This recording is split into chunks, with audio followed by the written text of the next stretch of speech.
somebody tagged me a couple of weeks ago when he was interviewing, and I said, hey, it's not like he doesn't deserve a second chance. He was supremely, unprofessional at Bethune-Cookman, and I gave him the business on here for that. But after that, that's over with. And he did get an opportunity. Technically, he interviewed twice at 2 other places. Just this coaching cycle here this year. So and I wonder in those interviews, did he literally kind of, because when he had the issue at Bethune and the video, that projected a very clear image, and when he went to those other interviews at the college level, was he too close to that guy? I don't think he changed much. Right. Yeah. Was he basically coming in as the same guy you saw in the video, and that's why people took a pass? This is one quick thing here from Ed Reed.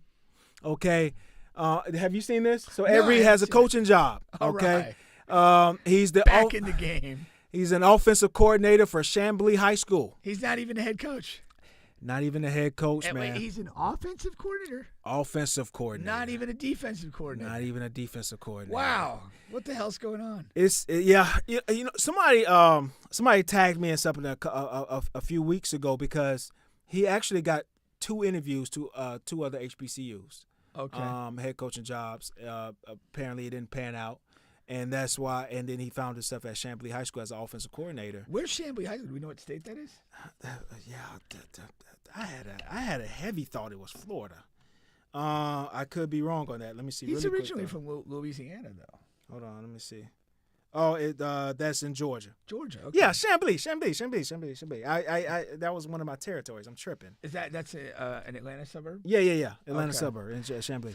That's funny. I mean, imagine being the defensive coordinator there and you hold your job over Ed Reed. I know what's going on. One of the great defensive players in the history of the game. That better be the top 5 defense in the state. It's funny. The other thing is he sort of challenging himself to do offense? To kind of design and coordinate an offense. Or took anything that he could take. Yeah. When you go in the store and all the brand name tissue is out, you gotta take what you can get. It's just hard to imagine. It is. Is. And like I said, especially at the high school level. Somebody tagged me a couple of weeks ago when he was interviewing, and I said, hey, it's not like he doesn't deserve a second chance. He was supremely, unprofessional at Bethune-Cookman, and I gave him the business on here for that. But after that, that's over with. And he did get an opportunity. Technically, he interviewed twice at 2 other places. Just this coaching cycle here this year. So and I wonder in those interviews, did he literally kind of, because when he had the issue at Bethune and the video, that projected a very clear image, and when he went to those other interviews at the college level, was he too close to that guy? I don't think he changed much. Right. Yeah. Was he basically coming in as the same guy you saw in the video, and that's why people took a pass? And in his following videos, he wasn't contrite about it. He wasn't. Hopefully, I said that word right. But he wasn't apologetic. He was just. He kept reiterating the issue and was just like, maybe I could have done it differently, but I can't deal with this, and that. And he had to ask him about it. Oh, for sure. And here goes the thing, not every HBCU is in the same situation, but they're all in the same neighborhood. You know what I mean? Each HBCU has its own set of circumstances, and you're going to have to overcome something. That's just the way it is. Yeah. And they probably asked him, similar questions. And again, I'm 100% positive now of he took the Cookman job without even visiting the campus. So, you're just hungry to take something, whatever comes your way. And it's best to know what situation you're in. That probably was a part of the questions. Hey, do you know about our school? Do you know what some of our situations are and things like that? Are you aware of this? Do you know what our football team did last year? Yeah. And things like that. And I don't think he's aware of any of those things. I think he just wants a job to be a part, to be a coach. You know what I'm saying? And now you go to the high school level. How do you come up from there, being an offensive coordinator at the high school level? That sounds like a long road, but who knows? Yeah, who knows? No, it does. It definitely does. I mean, the other thing to look at. I mean, does he have any relatives on that team? Because it could be something where it's like, my nephew's something like that. Playing high school at this, and I want to go ahead. And it could even explain offense. Yeah, maybe he's got a nephew who's a receiver or quarterback or whatever, and it's like, I'm gonna coach up my nephew on this side of the ball, and we'll do what we do. So no, I mean, couple potential spins on that, but I would definitely feel that like his live interview at the college HBCU level probably did not make anybody comfortable enough that he wasn't the same guy. It had to be. I would go to the level of it had to be bad. Yeah. Because this is the same cycle that Michael Vick, Deshaun Jackson, got jobs. Another HBCU is going to behoove them. They're going to really want another, you know what I mean? Like, hey, it's all these like other the trend. I want to be a part of that trend. As cool as that is to see, I've always liked Michael Vick, Deshaun Jackson's cool. Like, as cool as it is to see those guys get the opportunity, like, I hope they're putting in the work to succeed. Yeah. But you have to acknowledge that there's probably a whole group of coaches that have already been in the HBCU grind that were maybe poised to step up that basically just got blocked by this kind of round of moves.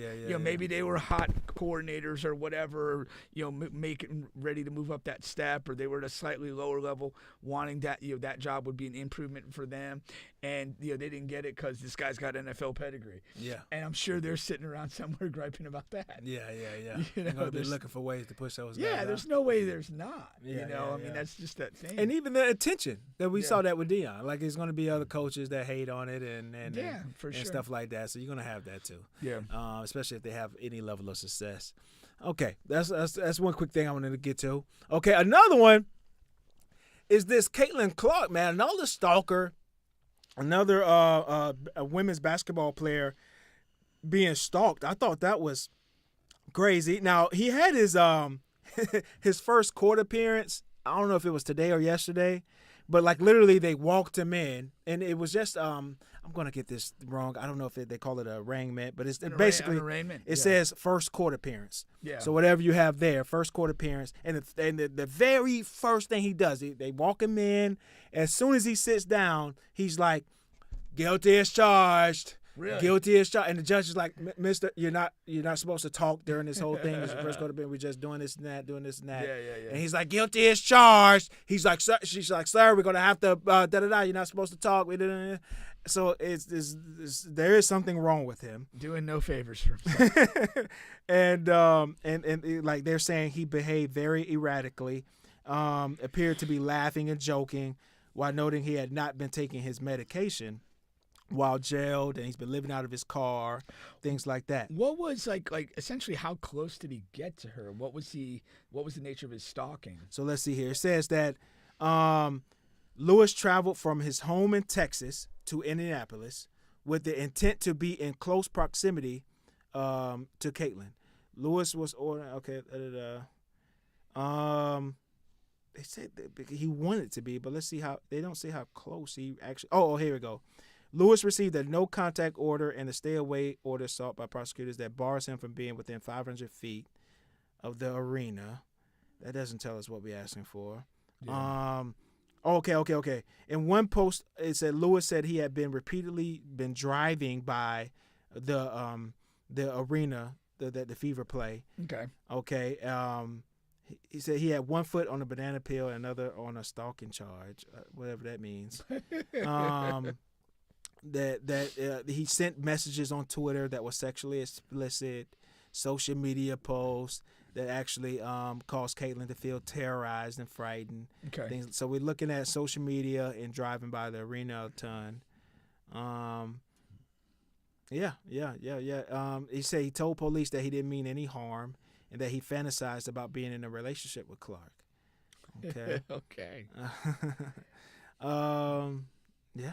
These are scary stories. I mean, because it's, again, it's kind of the same issue we talked about with some of the home invasions of players. Like when you're an athlete, you're on a defined schedule. You know, you're at practices, you're at games. It's not necessarily hard to figure out when and where those are.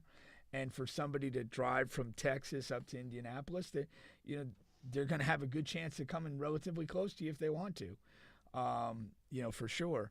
So, yeah, and I mean his behavior in court certainly suggests somebody who's just not all there, and probably just needs to be removed from the streets. I mean, in all seriousness, I don't think you can, based on what he did to get arrested, and the behavior he's displaying in a court appearance, this is not somebody who's remorseful or seemingly capable of appropriate behavior thereafter.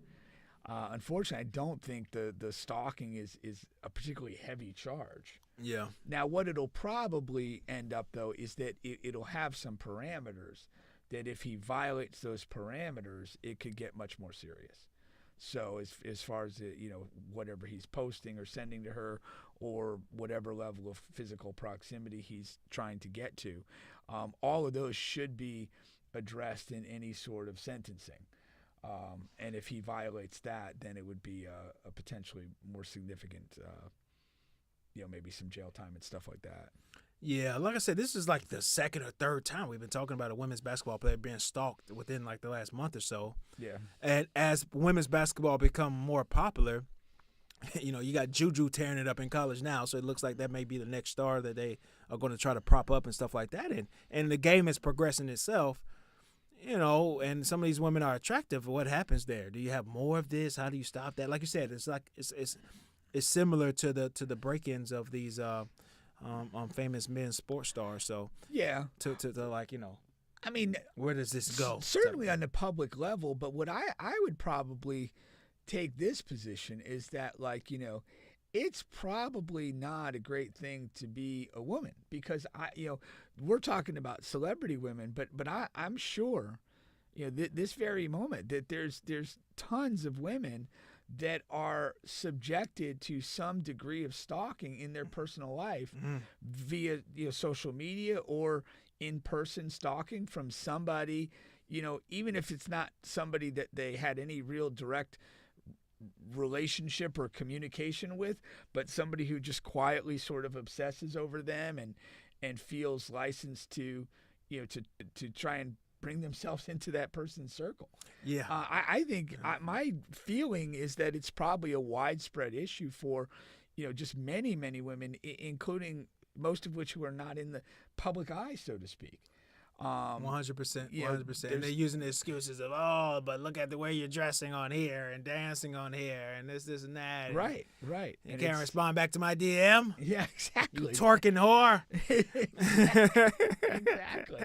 I think you're right on it's that. Frightening and it's in sick. that regard. It's sick. Yeah. No, that is sick. And I agree with that.